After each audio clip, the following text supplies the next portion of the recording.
Hello, good people of YouTube. Mountbatten here, and today Wargaming has released two massive bits of information. Big news that is also good news, in my humble opinion, and I believe most of you will agree with me here. So, we have a lot to go over. We're going to go ahead and get on into it. One of the things to go over is a dev blog. A link to that will be in the description down below. The second bit of information that we're going to be going over today was announced on the Warships CC server, which I do not have access to, but I do have screenshots to show you what they said. They did also say in the CC server announcement that their information will be posted in today's PT article. I haven't seen that pop up just yet, but I'm going to assume it'll be up by tomorrow morning when this video will be live, so I'll link that in the description down below as well if you want to check that out for yourselves. But anyway, let's get started with the dev blog. This dev blog is titled Balance Changes Public Test 14.2. Captains, in Waterline first half of 2025, we discussed our efforts to review low-tier balance and implement quality of life improvements. Today we're excited to share these changes and explain the reasoning behind them. Over the years of Warships evolving, we've identified challenges in player progression at lower tiers. Based on feedback from players in these tiers, we've introduced a series of changes to create a smoother transition from Tier 1 to Tier 6. While making ships in this range more comfortable to play. To achieve this, we've made targeted adjustments to tech tree progression, including increased turret traverse speed, improved engine acceleration, and refined shell ballistics where necessary. Additionally, several gameplay adjustments have been implemented to enhance the quality of life and experience for ships of these tiers. Battleships now have improved accuracy, and cruisers benefit from reduced reload times. However, to maintain fairness, the shell damage of affected ships has been adjusted to prevent excessive effectiveness. In addition, certain mechanics have been disabled at lower tiers to streamline the learning process. This adjustment should help newer players to focus on core gameplay fundamentals, allowing them to develop their skills more gradually and effectively. So, to go over what was said there before we get into the details, I think that's pretty good. Because, especially from like a battleship player perspective, low tier is really painful for most battleships. Because you're not hitting jack normally. At least not until you get to, tier 5, tier 6, getting into tier 7. Then you have shells that will actually hit more than miss when you aim properly. I mean, really, from tier 5 down, the only, accurate battleships I can think of, or maybe like the New York, because it's got 10 14-inch guns. I wouldn't even really call it accurate. It's just that you've got 10 14-inch guns, so you're throwing more shells at the enemy team. Same with like the Agincourt, but again, these are all like tier 5 ships. Tier 4 down, you're really just kind of hoping that some of the shells will actually go toward the target ship, unless you're in one of the the OG OP low tier ships. Well, then again, like the Caesar is a tier 5. The Nikolai, that's what, a tier 3, tier 4. That's again one of the only other accurate ones, but again, that is definitely an outlier in the low tier battleship experience. So that'll make that, more comfortable to play, like they say here, and definitely a whole hell of a lot frustrating, depending upon how much more accuracy we're talking about here too, right? I don't think they're going to, certainly, flip a switch and they'll be laser accurate, but more accurate guns is definitely better for those ships. Cruisers getting faster reload times. I didn't really say what's happening to destroyers, which destroyers at low tier, like tier 4 down especially, they're kind of the kings anyway, because they can kind of just walk up to anything and torpedo them, because everything's so inaccurate or has longer reload times at lower tiers, so maybe they don't need to be buffed that much, but we'll see what they have to say about this. But there are some tier-wide changes that are coming to each of these lower tier brackets. Starting out with tier 2. The main armament, the main battery armament. Oh yeah, the other thing too. Yeah, the fundamental changes in how these ships are played.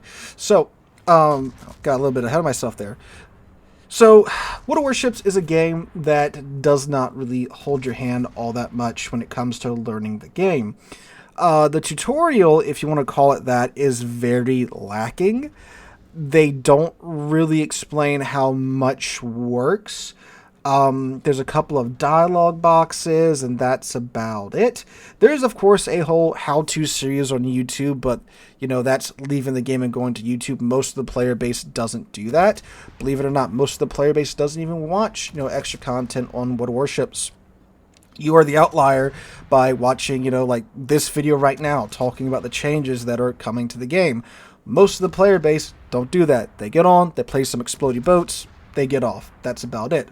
So yeah, the tutorial is very, very lacking. So simplifying the learning process is something that is long overdue, along with, in my opinion, a proper tutorial. So anyway, this makes it easier to learn all those mechanics because you're not just getting overloaded with information. I remember when I started playing this game, I was like, I have no idea what any of this is. I don't know what an IFHE is. My engine's knocked out or something. How do I fix that? When you start playing this game, it's just too much really to take in without, again, a proper tutorial. So that is good in my opinion. So now let's go on and see what they are going to do.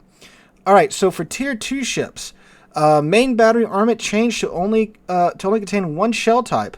Mikasa, Tachibana Lima, as well as ships that already have access to only one shell type, have not been affected by this change. So I wonder what shell type that might be. I'm assuming for like cruisers and such, HE. Maybe for the Mikasa, AP. Yeah, because it does have AP right now, so that's it. No, it does have HE, actually. Yeah, I haven't played the Mikasa in so long. I got it as a meme ship because it was like, what, $1 back in the day? But yeah, okay, so that simplifies that to just learning how to drive your boat and such. Tier 1 to 3 ships, main battery and torpedo launchers can no longer be disabled or destroyed. Engine and steering gears can no longer be disabled. So that's kind of nice. Having your main battery guns get knocked out is obviously something that is, well, unfortunate. Your torpedo launchers not being able to be destroyed is also pretty good for them, right? And the engine and steering gears not being disabled, again, pretty good. Obviously for making them more comfortable to play. And from a learning perspective too, so tier 2 you only get one shell type. Tier 3 I'm guessing they want to kind of focus on, okay, this is AP, this is HE, so this is what you do with this and that, here's your damage con, here's your heal. So again, it is very much streamlining that process, right? And making it simple to focus on, again, the fundamentals of the game. So from tier 4 to tier, because this is focusing on what, tier 1 through 6, right? Yeah, tier 1 to 6. So tier 4 to 6 is where, okay, here's your turrets that can get knocked out, here's your engine that can get knocked out and such, so here's how you deal with that, and here's what this is about, here's how that happens.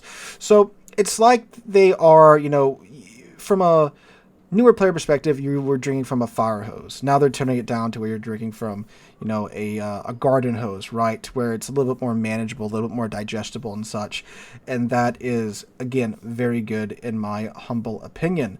Saw a lot of discussion about how this is like unfair to higher tier ships that have to deal with like the modules getting knocked out. It's like, well, yeah, but like, look, low tier, especially like tier 3 and down, not a lot of people play that. It really is usually just new players that are, getting into the game. Most players, even if they are regrinding a line, they'll just skip up to like tier 5 because like it's what, a couple of thousand free XP to get to tier 5, if that in most lines, right?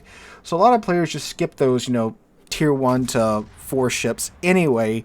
So yeah, I don't think it's going to be really, making higher tier ships have a disadvantage, right? So it was some interesting conversations I was seeing about that. I do agree though that like the module health doesn't need to be randomized, right? Like that kind of sucks. That RNG just determines if your secondary guns or your torpedo tubes have enough HP to survive like a single HE shell hit, especially if you take the modules and the commander skills that beef up that survivability, but it still doesn't matter. So that is a conversation we can have. But I think this from a perspective of, okay, we need to ease people into the game, ease people into the mechanics so they can understand them better point of view.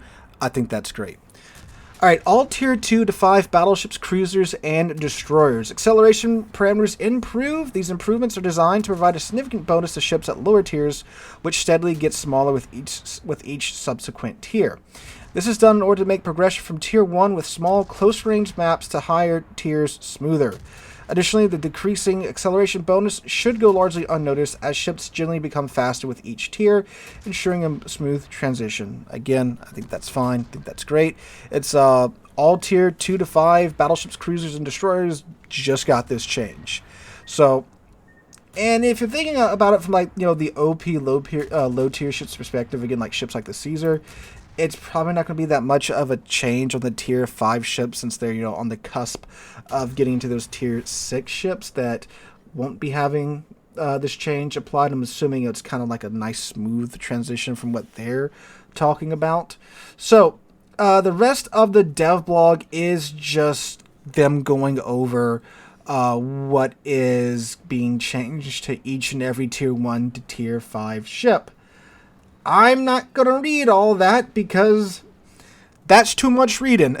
You can check out the link in the description down below to see it for yourself. But I did just scroll down to Mikasa. If you wonder what's happening to Mikasa.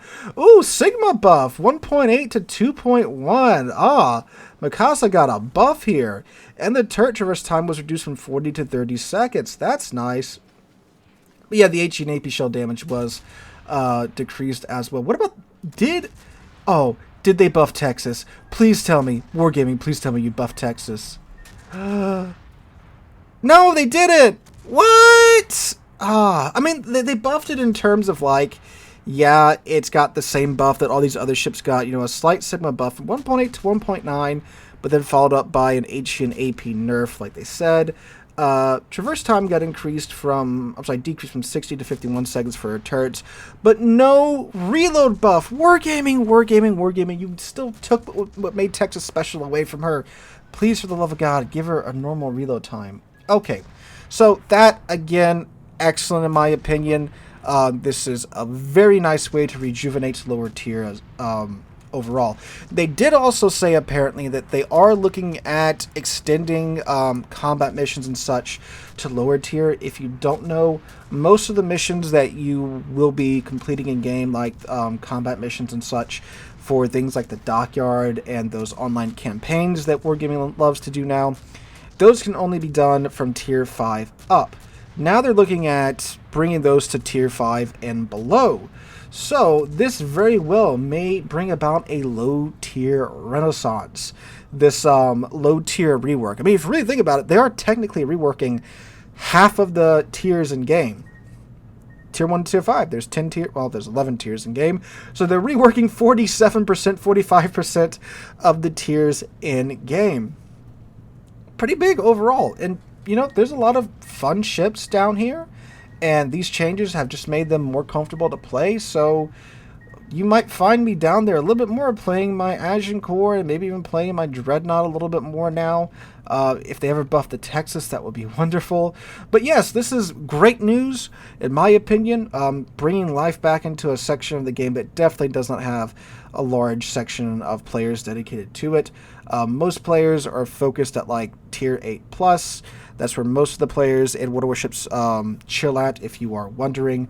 So, yeah, great news here.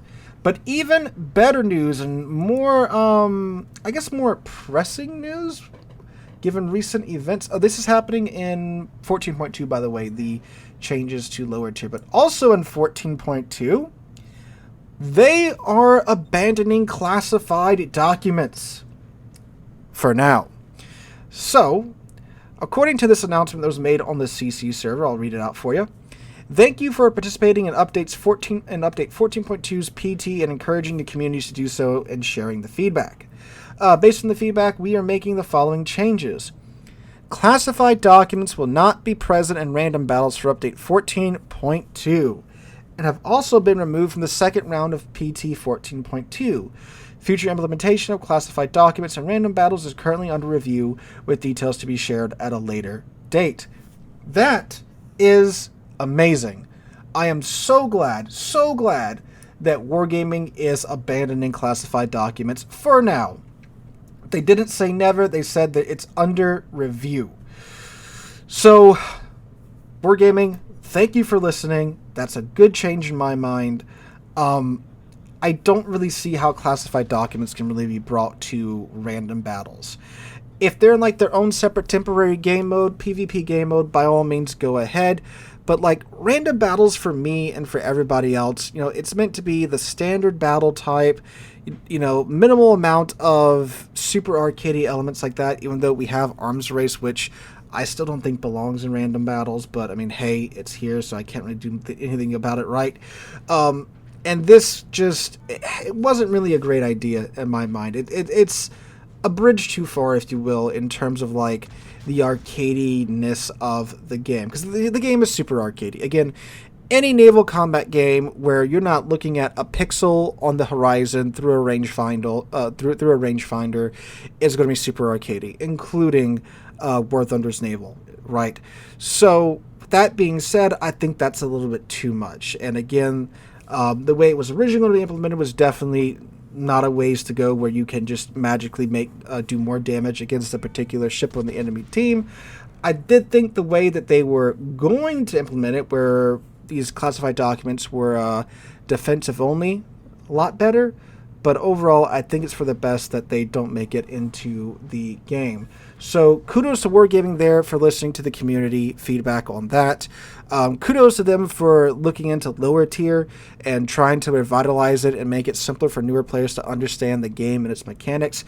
Two excellent pieces of news today, and Wargaming does deserve commendation for these decisions that they have made here, in my humble opinion. So thank you, Wargaming, for doing so. So let me know what you guys think in the comments down below about these changes, especially about the I guess low tier rework, if you want to call it that. Let me know what you guys think about that in the comments down below, about the low tier rework, about classified documents being removed for the time being from random battles. Again, I think both of these things are excellent, but share your thoughts in the comments down below. Hope you guys have a wonderful Friday and wonderful rest of your week. I hope to catch you guys in the next one.